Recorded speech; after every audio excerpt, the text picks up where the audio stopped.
আসসালামু আলাইকুম। নাইমা বলছি বিক্রমপুর থেকে। বাংলাদেশি ব্লগার মম নাইমা চ্যানেলে সবাইকে স্বাগতম। কে কোথা থেকে আমার ভিডিও দেখছেন তা তো আমার জানা নেই, তবে কাছে এবং দূরে, দেশ ও দেশের বাইরে যে যেখান থেকে আমার ভিডিও দেখছেন, আশা করছি সবাই আল্লাহর রহমতে অনেক ভালো আছেন। আমিও আলহামদুলিল্লাহ ভালো আছি। বাবার বাড়ি মানেই একটা অন্যরকম শান্তি। এখানে কোনো ঝামেলার বালাই নেই বললেই চলে। কোনো কাজেরই ধরা বাঁধা নিয়ম নেই, মন চাইলে কাজ করলাম, না মন চাইলে করলাম না। গতকাল রাতে আমি ঘুমানোর আগে গোসল করেছিলাম, তো এই কারণে সারা রাতে আর কাপড়গুলো ওইভাবে শুকায়নি। তো এই আধ ভেজা কাপড়গুলোই আমি বাইরে মেলে দিলাম। আম্মু মাটির চুলায় রান্না করছিল, তো কি রান্না করছিল সেটা একটু দেখে তারপর আমি দোলনায় দুল খাচ্ছিলাম। এর মধ্যে আম্মুর রান্না বান্না শেষ, আমরা সকালের খাবার খেয়েও ফেলেছি।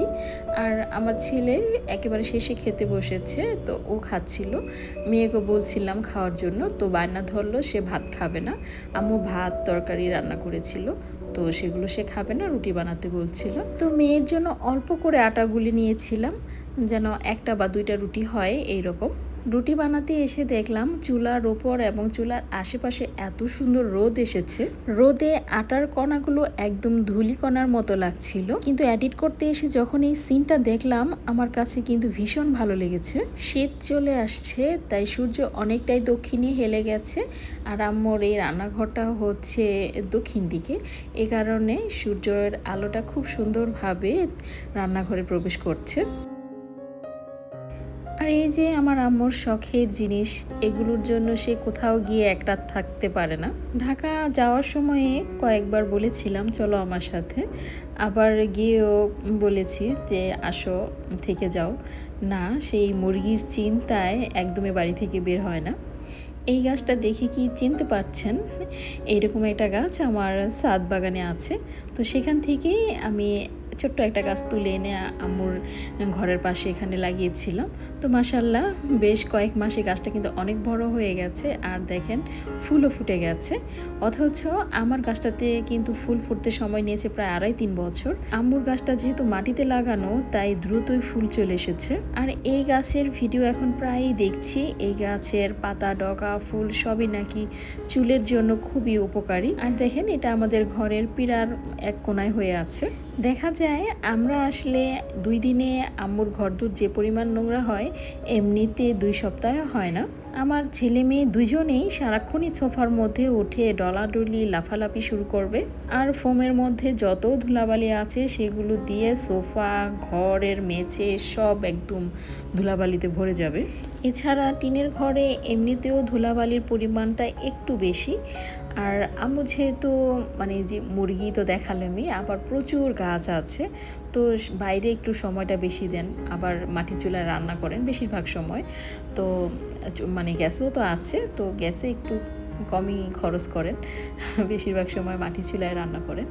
আর গাছে পানি দেন, গাছের যত্ন নেন, গাছের জঙ্গল পরিষ্কার করেন। তো এ কারণে দেখা যায় বাইরে সময়টা বেশি দেওয়া হয়, ঘরে ওই রকমভাবে সময়টা দিতে পারেন না। এই কারণে মানে ঘরটা একটু মানে অগুছালো দেখা যায় মাঝে মাঝে। তবে মানে একবার গুছিয়ে রাখলে ওই যে বললাম অনেক দিন পর্যন্ত গোছানো থাকে, যেহেতু কোনো ছোট বাচ্চা নেই। আর আমার বাচ্চারা যখন আসে তখন একদম ঘরদুয়ার মানে পুরাই উলটপালট করে দেয়। ছেলে তো এখন মোটামুটি মাশাল্লাহ বড় হয়েছে, তো ছেলের দুষ্টামি একটু কমেছে, তবে মেয়েরটা আবার শুরু হয়েছে। এত দুষ্টামি করতে থাকে আর হাত পা এত লড়াচড়া করতে থাকে যে মাঝে মাঝে আমার রিলেটিভরা বলে যে ও কার মতো হয়েছে, তুই তো ছোটোবেলায় এরকম ছিলি না, তাহলে তোর মেয়ে কার মতো হয়েছে যে এত দুষ্টামি করে। এই রেক্সিনটা গত বছর আমার ভাই কিনে এনেছিলেন ডাইনিং টেবিলে বিছানোর জন্য, তো আর বিছানো হয়নি, আম্মু হয়তো ভুলিয়ে গিয়েছিল। তো হঠাৎ এটাকে বের করলো, বলল দেখতো এটা ডাইনিং টেবিলে হবে কিনা। আমি কি হ্যাঁ, ডাইনিং টেবিলের মাপেই তো এনেছে, হবেই তো। তো আম্মু আর আমি দুজনে মিলে ডাইনিং টেবিলে রেক্সিনটা বিছালাম, পরে দেখলাম খুবই ভালো লাগছে। রেক্সিনটাও কিন্তু খুব সুন্দর ছিল বাস্তবে দেখতে, ক্যামেরায় কতটুকু এসেছে আমি জানি না। মাছ থেকে দুই পাশে 2 রকম কালার ছিল, এজন্য আরও বেশি ভালো লাগছে। রেক্সিনের উপরে রানার দিয়ে তারপরে ওই পানি কালারের প্লাস্টিকটা দিয়ে দিয়েছি যেন রানারটা ময়লা না হয়। এটা কিন্তু একটা খুব ভালো টেকনিক। এইভাবে রানার ইউজ করলে দেখা যাবে রানার অনেক দিন পর্যন্ত একদম নতুনের মতোই থাকবে। গতকাল আমি একটা ভিডিও আপলোড করেছিলাম, তো এই ভিডিওটাই আমি গত পরশুদিন রাত 9টার দিকে আপলোড করেছিলাম। আপলোড করার কয়েক মিনিট পর আমার মনে হলো যে কয়েকটা ভিডিওই আমি পরপর এইরকম বেশি রাত করে ছাড়ছি আর সেগুলো ভিউজ হচ্ছে না। তো এই ভিডিওটা আমি এত রাতে না ছেড়ে বরং আগামীকাল ছাড়ি, দেখি কি হয়। এই চিন্তা করে আমি ভিডিওটাকে আনলিস্টেড করে রেখেছিলাম। এখন অনেক হাসি পাচ্ছে যে কি বোকা আমি। তো একবার যেহেতু আমি আপলোড করে ফেলেছিলাম, তো সেটা আমাকে ডিলিট করে দিতে হতো। তো ডিলিট না করে আমি আনলিস্টেড করে রেখেছি। তো আমি বুঝতেই পারিনি আসলে এটা এরকম হয়ে যাবে। তো গতকালকে যখন আমি আবার ভিডিওটা আপলোড দিলাম, দেখলাম এটা একদিন আগের ভিডিও দেখাচ্ছে, যে আমার অলরেডি 24 ঘন্টা পার হয়ে গেছে এই ভিডিওটা আমি আপলোড করেছি। আর আপলোড করারও প্রায় 2-3 ঘন্টা পর আমি এই জিনিসটা খেয়াল করেছি। যদি সাথে সাথে দেখতাম হয়তো কোনো একটা ব্যবস্থা নেওয়া যেত।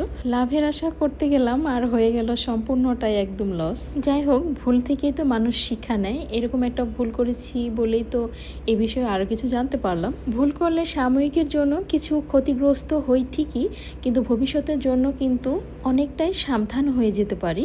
কথা হচ্ছে যে ভুলটা একবার করেছি সেই ভুলটা আর পুনরায় করা যাবে না। যদি একই ভুল বারবার করতে থাকি তাহলেই সম্পূর্ণ জীবন একদম উলটপালট হয়ে যাবে। কারণ ভুল এমনিতেই মানুষের জীবনে বিপর্যয় নিয়ে আসে, আর একই ভুল যদি বারবার করা হয় তাহলে কিন্তু সেই ভুলের আর ক্ষমা হয় না। আবার আমাদের প্রত্যেকের জীবনে এরকম কিছু ছোট বড় ভুল আছে, যখন এই ভুলগুলো করেছি আমরা বুঝতেই পারিনি যে ভুল করছি। জীবনের এই পর্যায়ে এসে যখন বুঝতে পারছি ওগুলো ভুল ছিল, কিন্তু কিছুই করার নেই। অনেকেরই হয়তো সঠিক বুঝ দেওয়ার মতো কেউ নেই, তাই ভুল করে ফেলে। তো আমরা যা করেছি, কিন্তু আমাদের ভবিষ্যৎ প্রজন্ম, আমাদের সন্তানেরা যেন সঠিক পথে, সৎ পথে চলতে পারে, সেই দিক নির্দেশনা কিন্তু আমাদেরকেই দিতে হবে। আজকের ভিডিওতে মনে হচ্ছে একটু জ্ঞানের কথা বেশি বলে ফেললাম। তো জানি না আপনাদের কাছে কেমন লেগেছে। যদি ভিডিওটা ভালো লাগে তাহলে প্লিজ একটা লাইক দিতে ভুলবেন না। এ ধরনের আর নতুন নতুন ভিডিও পেতে আমার চ্যানেলটাকে সাবস্ক্রাইব করে রাখতে পারেন। এইদিকে আমি ঢাকা যাওয়ার প্রস্তুতি নিচ্ছি, আর আমার আম্মু আমি কি নিয়ে যাব কাজ থেকে কাঁচামরিচ, ধনেপাতা, লাউ শাক যা যা আছে ওনার সব আমাকে দিচ্ছেন। তো আমি গোছাতে থাকি। আজ এ পর্যন্তই। সবাই অনেক ভালো থাকবেন। আল্লাহ হাফেজ। আসসালামু আলাইকুম।